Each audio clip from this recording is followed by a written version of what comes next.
So, What letter is this? Q. Q. This is indeed a I found it. All right, welcome to the Patriot Hour update for Tuesday, September 4th, 2018. I am Michael, your host. Thanks for stopping in, joining us on Tuesday. It's early morning. I actually will be out of the studio for several hours today, but I wanted to give you guys a little bit of time this morning here. Got a couple of updates over the night from the last couple of QAnon breadcrumbs drops updates from last night.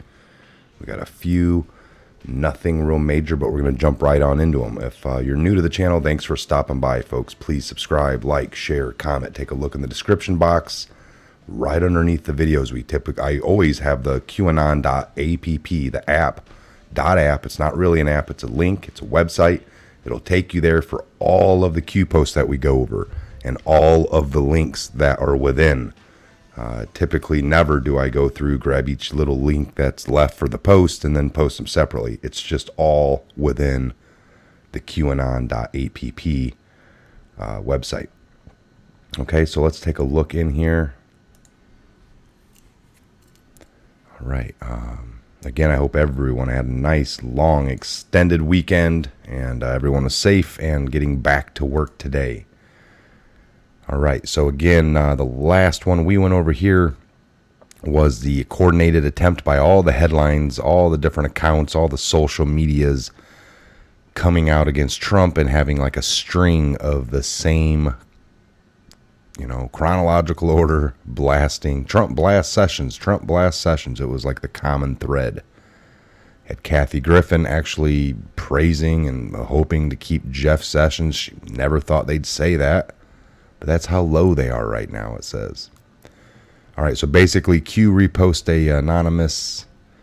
It's a better pick than what was given. Or an anonymous posted it, Q reposted it. Better pick of all these coordinated attacks. This JPEG here. And there we go. So now we can see it a little better. All right, you got ABC 15 out of Arizona. I mean, it's just too many to name here, but if you look, you'll see blast, blast, blast, blast, blast, blast, blast. It's the same narrative over and over. CNN, Washington Examiner, MSN, Harvey JK, The Hill, National News Watch, San Diego Union, The Hill. So it's the same. The New York Times and ABC.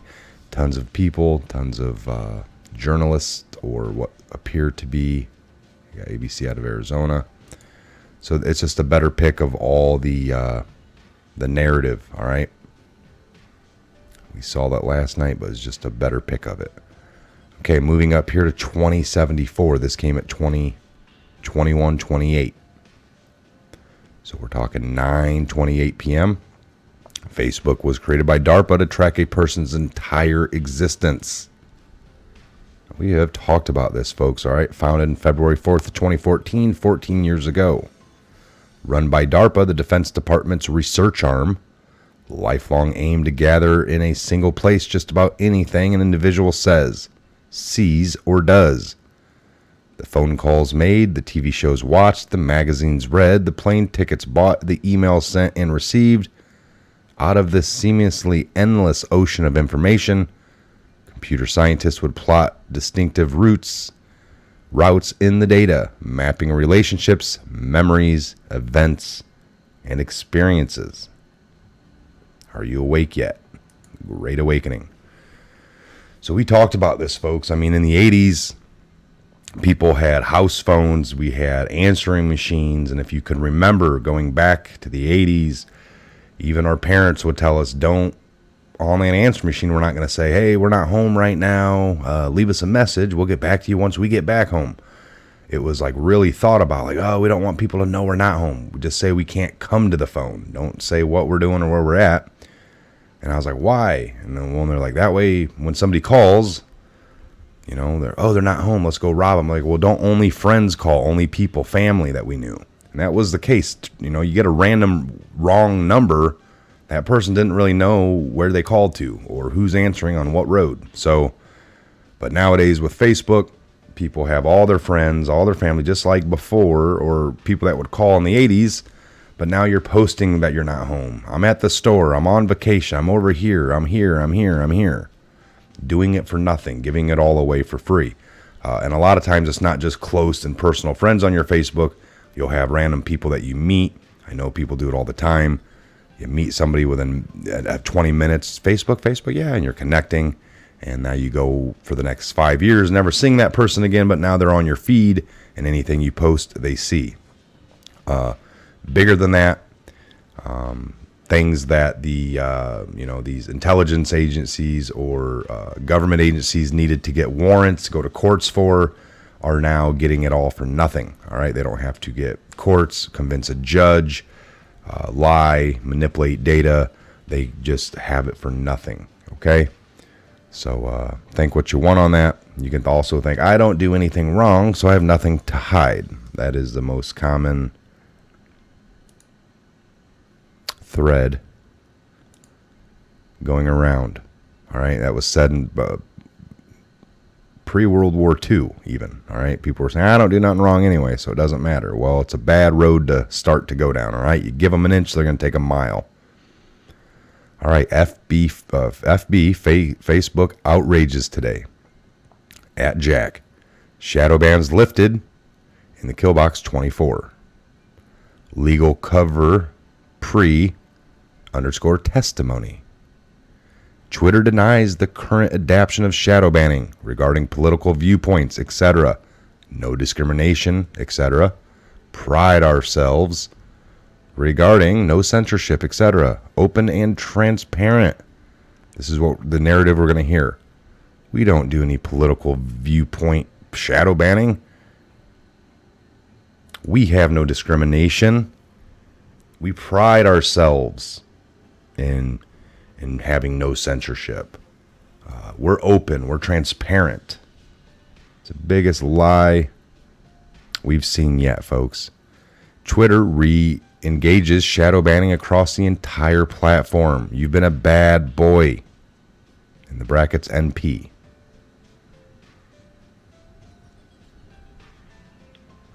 I don't know what the Nancy Pelosi. I'm going to check this out a little bit more. Twitter engages in the shadow banning.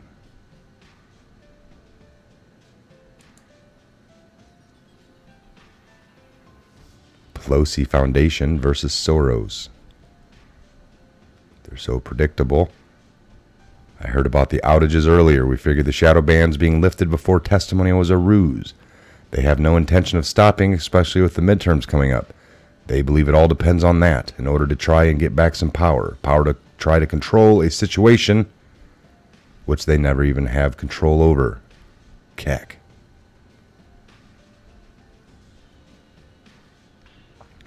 Facebook outages today. If Q's post was about Twitter, why did Q use an image of Facebook? Pelosi mocks McCarthy for tweet complaining of censorship. House Minority Leader Nancy Pelosi mocked her Republican counterpart on Sunday for perpetuating an outrageous conspiracy theory on Twitter, saying he doesn't know how to use the platform. Social media poked fun at House Majority Leader Kevin McCarthy for a misleading tweet complaining that Twitter was censoring conservative voices. Up is down, left is right. Nancy is a dude like the rest of them fakers. Twatter.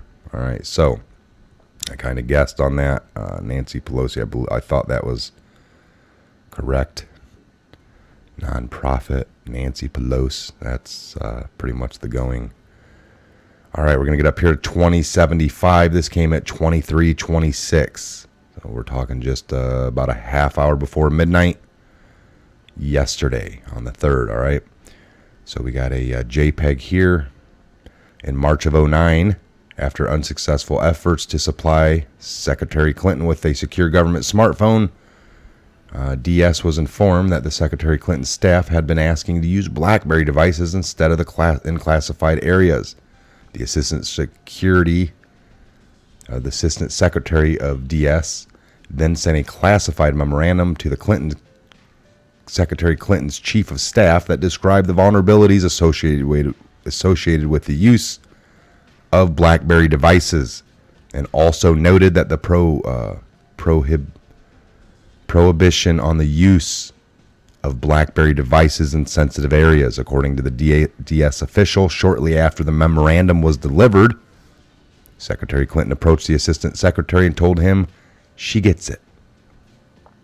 The use of personal email accounts to conduct official business has been a particular concern over the past several years. For example, on March 11th, 2011, the Assistant Secretary for Diplomatic Security sent a memorandum on cybersecurity threats directly to Secretary Clinton. A portion of unclassified version of the memorandum states, threat analysis by the DS cybersecurity team and related incident reports indicate a dramatic increase since January of 2011 in attempts by redacted cyber attackers to compromise the private home email accounts of senior department officials. Although the targets are unclassified personal email accounts, the likely objective is to compromise other accounts and thereby gain access to policy documents and personal information that could enable technical surveillance and possible blackmail. The personal email of family members also is at risk. The memorandum included an attachment, a snapshot of an affected department personnel, noting that many of the email accounts owners play major roles in forming diplomatic and economic policy.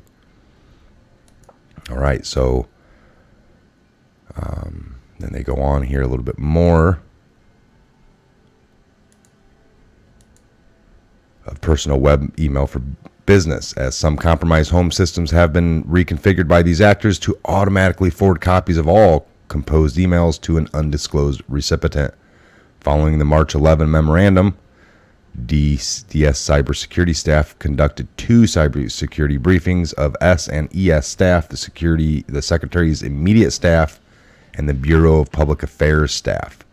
In April and May of 2011, OIG discovered Secretary Clinton's retired paper files, a copy of the classified presentation used during the briefing. It contains material similar to the type provided in the 2011 March 11 memorandum. So, on June 28th, 11, the department, in a cable entitled Securing Personal Email Accounts that was approved by the Assistant Secretary for Diplomatic Security and sent over by Secretary Clinton's name to all diplomatic and consular posts, encouraged department users to check the security settings and change passwords of their home emails because of recent targeting of personal email accounts by online adversaries. So Google asserted that the online adversaries are targeting the personal Gmail accounts of U.S. government employees. Although the company believes it has taken appropriate steps to remediate the issue, they didn't. All right, folks, it's very clear. It's very easy. It's always a guise. All right, so then at the end of all those articles, we have Q putting a link to a PDF. As far as compromised home systems have been reconfigured by those actors to automatically forward copies of all composed emails to an undisclosed recipient. Pages 33 and 34. The more you know. Pages 33 and 34.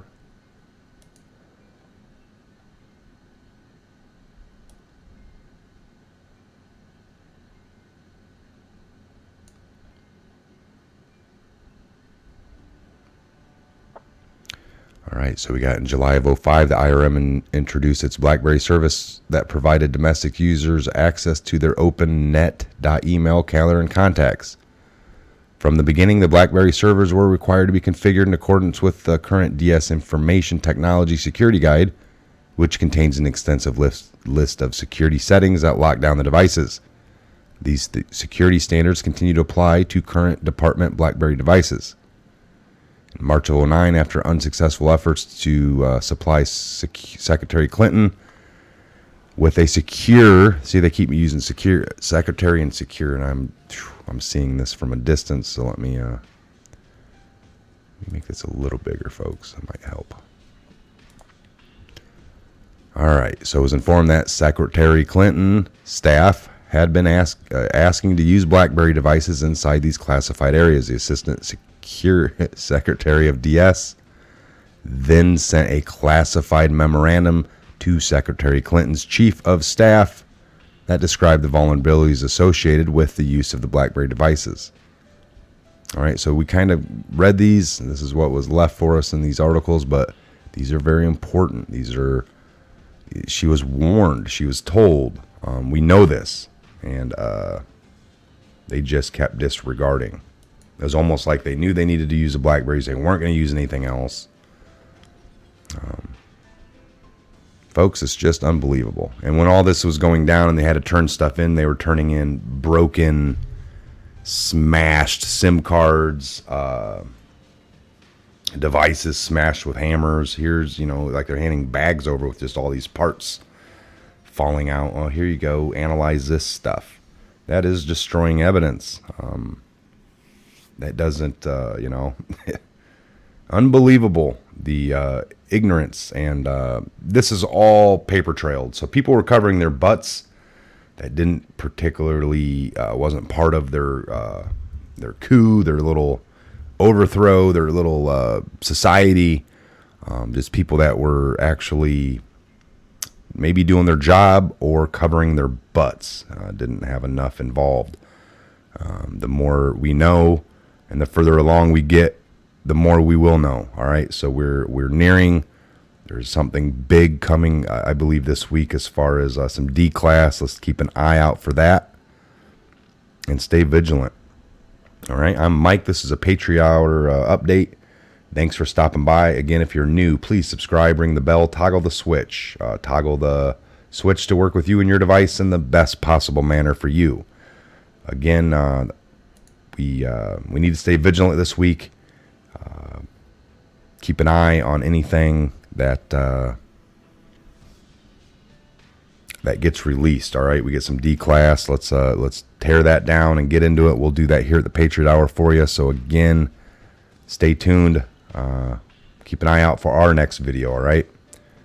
God bless, Godspeed, each and every one of you worldwide, and we'll see you back here real soon. Have a great morning into your afternoon.